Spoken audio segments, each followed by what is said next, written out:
గుజరాత్లోని రాజ్కోట్ జాతీయ స్థాయి పరీక్షల్లో అక్రమాలకు అడ్డగా మారుతోందా? ఏ పరీక్ష అయినా సరే ఇక్కడి పరీక్షా కేంద్రాల్లో ఎగ్జామ్స్ రాసిన వారు అత్యధికంగా ఎందుకు సెలెక్ట్ అవుతున్నారు? అసలు ఆ కేంద్రాల్లో ఏం జరుగుతోంది? అంటే అక్కడే పేపర్ లీక్ కార్యక్రమాలు పక్కగా అమలవుతున్నాయా? ఇప్పుడు ఇదే అంశం దేశవ్యాప్తంగా చర్చనీయాంశంగా మారింది. రాజ్కోట్లో వేరువేరు పరీక్షా కేంద్రాల్లో 22,701 మంది నీట్ యూజీ పరీక్ష రాశారు.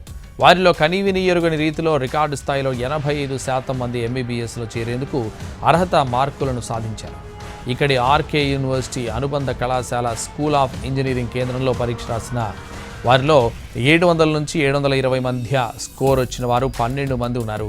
115 మందికి 650 నుంచి 699 మధ్య, 259 మందికి 600 నుంచి 649 మధ్య, 403 మందికి 550 నుంచి 599 మధ్య స్కోర్లు వచ్చాయి.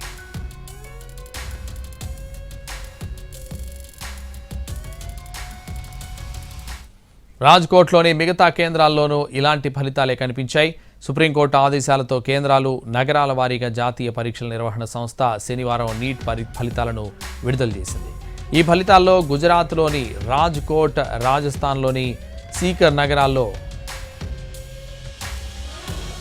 విద్యాభారతి సీకర్ కేంద్రంలో 8 మంది 700 నుంచి 720 మధ్య, 69 మందికి 650 నుంచి 699 మధ్య, 155 మంది 600 నుంచి 649 మధ్య, 241 మంది 500 నుంచి 599 మధ్య మార్కులను సాధించారు.